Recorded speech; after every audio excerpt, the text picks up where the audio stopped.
Good morning students. आज हम फिराक गोरखपुरी की रुबाइयाँ एवं गज़ल का तीसरा भाग लेकर के उपस्थित हुए हैं। पहले भाग में हमने फिराक गोरखपुरी के जीवन परिचय के बारे में जाना तथा दूसरे भाग में रुबाइयाँ का व्याख्या, और आज तीसरे भाग में हम लोग गज़ल छंद जो है इनकी उसका व्याख्या देखेंगे। गज़ल एक शायरी होता है, कहा जाता है कि गज़ल लिखा नहीं जाता, शायरी किया जाता है। नौरस गुंचे पंखुड़ियों की नाजुक गिरहे खोले हैं, या उड़ जाने को रंगों वो गुलशन पर में तोले हैं। इसका संदर्भ प्रस्तुत पंक्ति, ये प्रस्तुत शेर हमारी पाठ्यपुस्तक आरोह भाग 2 के गज़ल नामक शीर्षक से संकलित है, जिसके रचयिता जाने माने उर्दू शायर फिराक गोरखपुरी जी हैं। इस शेर में बसंत ऋतु का वर्णन किया गया है। इन लोगों से पहले निज़ाम अकबर आबादी, फिराक गोरखपुरी, अल्ताफ़ अजहरी, इन लोगों से पहले जितने भी उर्दू शायर हुआ करते थे, उर्दू शायर में सिर्फ रोमांस, शेर व शायरी ही हुआ करती थी। जीजा साली की शायरी, देवर भाभी की शायरी, प्रेमिका की शायरी इत्यादि शेर व शायरी ही हुआ करती थी। उस समय प्रकृति या लोक जीवन से संबंधित शायरियाँ नहीं होती थी। ये फिराक गोरखपुरी, अल्ताफ़ नज़ीर अकबराबादी और अल्ताफ़ अहमदी ने प्रकृति का भी इसमें चित्रण किया। यहाँ पर कभी कहता है बसंत ऋतु में नवरस गुंचे, गुंचे मीन्स होता है कली, नवरस नई रसों से भरी हुई कलियाँ, कोमल पंखुड़ियों, कलियाँ खिल रही हैं, यानी उनकी गांठें खुल रही हैं। कोमल पंखुड़ियों की गांठें खुल रही हैं, यानी इनकी नए रसों से भरी हुई नई कलियां खिल रही हैं, और वे धीरे धीरे फूल बनने की ओर अग्रसर हैं। वे कलियां धीरे धीरे फूल बनने की ओर अग्रसर हैं, या उड़ जाने को रंगों गुलशन में पर तोले हैं। बू मीन्स होता है गंध, बू मीन्स होता है गंध। अब खुशबू अच्छी गंध और बदबू बुरी गंध। गिरह बंधन या गांठें, गुलशन बाग या बगीचा। गुलशन मीन्स होता है बाग या बगीचा। पर तोलना यानी पर फैलाकर उड़ जाना, पर तोलना अर्थात पर फैलाकर उड़ जाना। कहते हैं कि अब वो कलियां, नए रसों से भरी हुई कलियां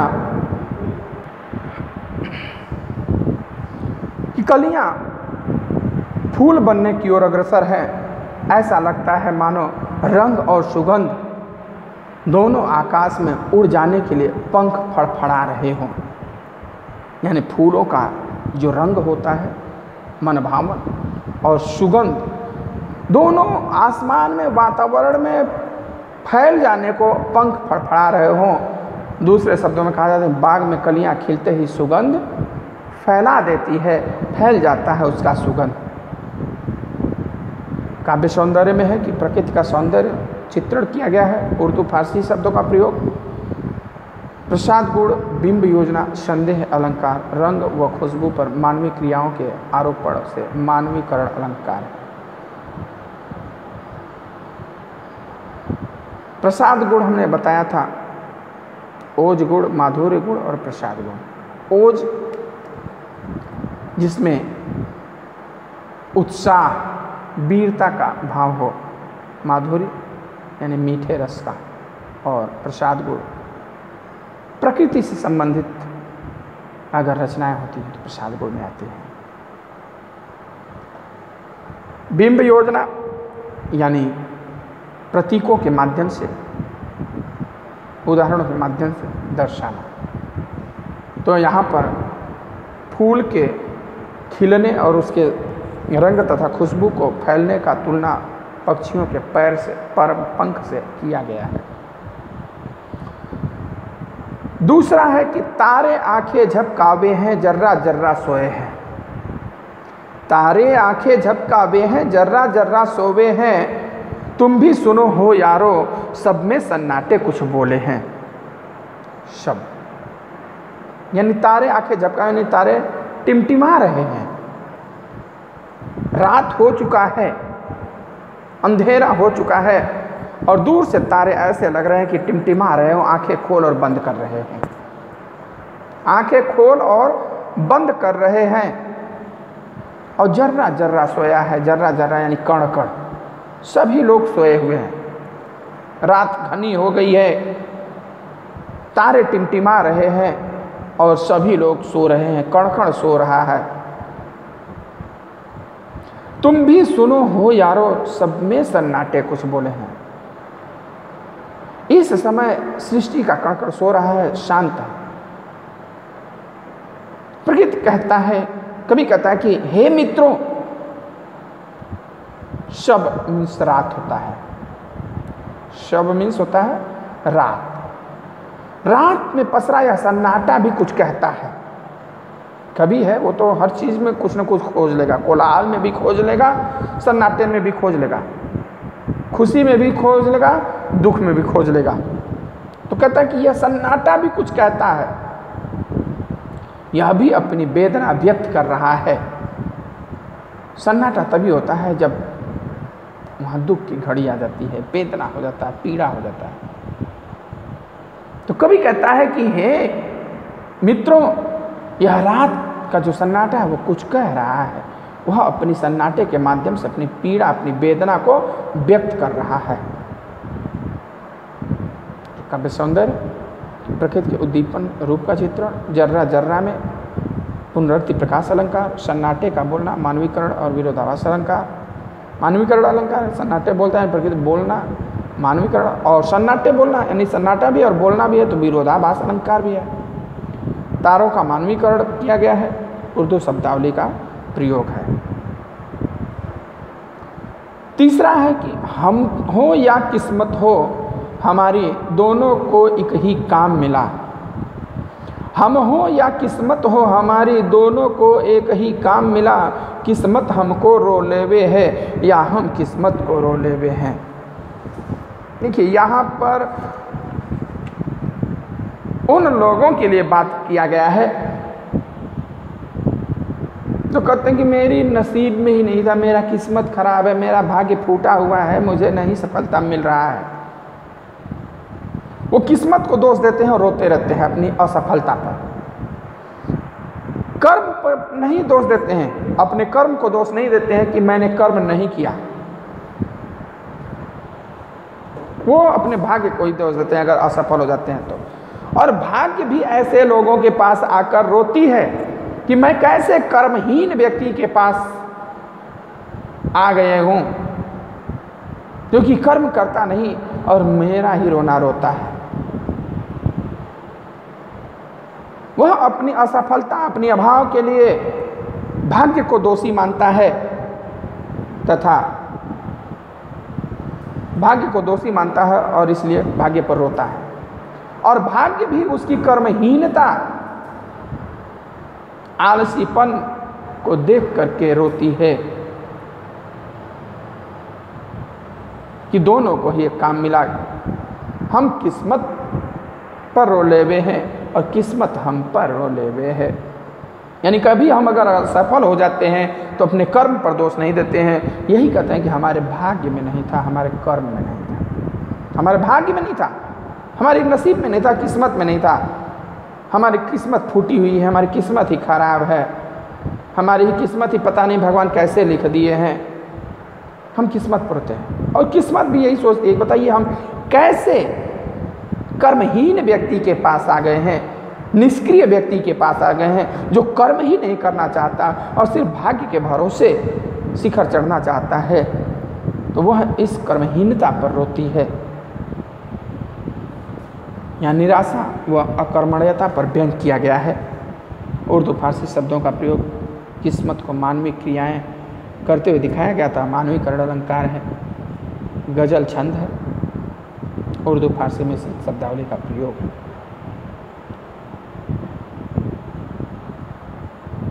नेक्स्ट है कि जो मुझको बदनाम करे है काश वे इतना सोच सके, जो मुझको बदनाम करे हैं काश वे इतना सोच सकें, मेरा पर्दा खोले हैं या खुद का या अपना पर्दा खोले हैं।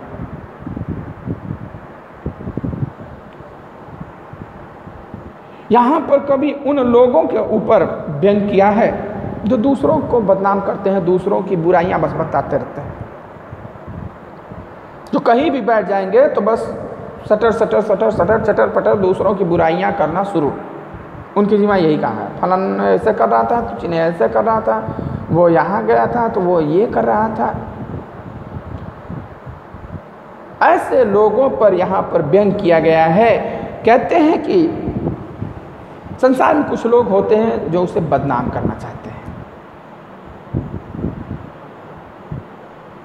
दूसरों को बदनाम करना चाहते हैं, परंतु ऐसे निंदकों के लिए कभी कहता है कि वे केवल यह बात समझ सकें कि जो मेरी बुराई इस संसार के सामने प्रस्तुत कर रहे हैं, जो किसी और की बुराई कर रहे हैं, उससे खुद उनकी कमियां उजागर हो रही हैं। यहाँ तो कहते हैं कि जो मुझको बदनाम कर रहे हैं, जो लोग मेरी बुराइयां करते हैं, नहीं कहते हैं कि अंत समय में ऐसा आया था कि उनका मानसिक संतुलन बिगड़ गया था, वो ऐसे ही नंग धड़ंग रहने लगे बेघर कपड़े के। कोई कहता कि चलिए कोई आपसे मिलने आया है, ढक लीजिए, कपड़ा पहने। कहते कि भाई कोई मिलने आया तो मुझसे मिलने आया कि मेरे शरीर से मिलने आया कि मैं ढक लूँ? तो भाई कोई जाके अब यहाँ से मिल के जाएगा बाद, अरे साला पगला गया है, वो तो एकदम पागल हो गया, वैसे ही नंगे घूमता रहता है, इतना बड़ा आदमी होकर उसको समझ में नहीं है। तो कहते हैं ऐसे लोग जो मुझको बदनाम करने की कोशिश कर रहे हैं, मेरी बुराइयां सबके सामने लाने का प्रयास करते हैं, उनसे खुद उनकी कमियां उजागर हो रही हैं कि यह व्यक्ति विश्वसनीय नहीं है। जो व्यक्ति मेरे सामने अगर आपकी बुराई कर रहा है तो निश्चित बात है कि वो किसी और के सामने मेरी बुराई भी करेगा। अगर मैं किसी अन्य की बुराइयां उसके मुंह से सुन करके बड़ा खुश हो रहा हूं, तो मुझे यह भी समझ लेना चाहिए कि वो मेरी बुराई भी किसी और के सामने जाकर के जरूर करेगा। ऐसे व्यक्ति जो लोगों दूसरे लोग की बुराइयां करते हैं, ये खुद अपनी कमियां उजागर करते हैं कि मैं बुराई करने वाला हूं, मैं विश्वसनीय नहीं हूं, मुझ पर विश्वास नहीं किया जा सकता। खुद अपनी कमियों को उजागर करते हैं।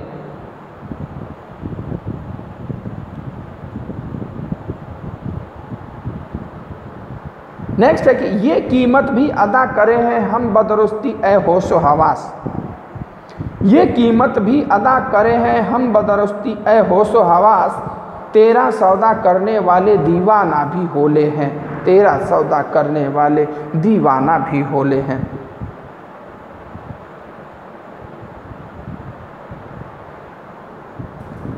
यहाँ कहते हैं कि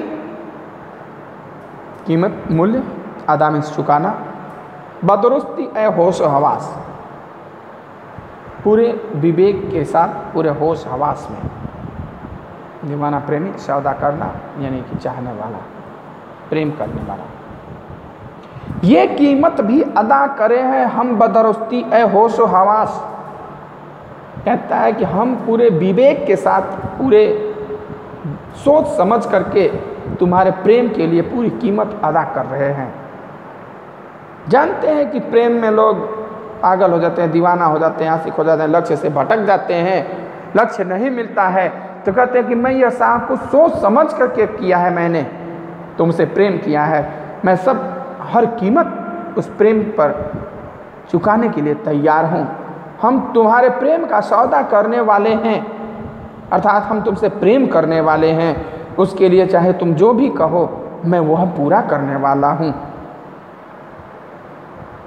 इसके लिए हम दीवाना बनने को भी तैयार हैं।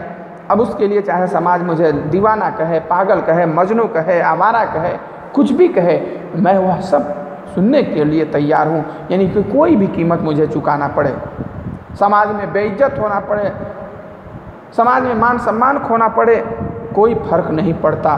कभी कहता है कि जो प्रेमी है वह समाज की नज़रों में पागल ही होता है, सौदा करने वाले दीवाना भी होले हैं।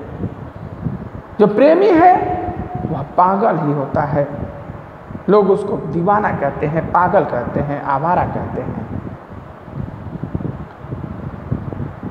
कभी कहता है कि जो प्रेमी है वह समाज की नज़रों में पागल होता है, इसलिए हम तुमसे प्रेम करते हैं और मुझे दीवाना पागल बनना भी मंजूर है। कोई भी कीमत अगर चुकानी पड़े तो मैं उसके लिए तैयार हूँ। कवि ने प्रेम के संपूर्ण समर्पण का वर्णन किया है कि प्रेम में जब अगर प्रेम किया है तो आपको आगे पीछे नहीं देखना पड़ चाहिए। उर्दू शब्दावली का प्रयोग कीमत अदा करना, मुहावरे का प्रयोग है, गजल छंद है इत्यादि। तो आज के लिए इतना ही। शेष व्याख्या हम अगले वीडियो में लेकर के आएंगे। तब तक के लिए धन्यवाद, बाय।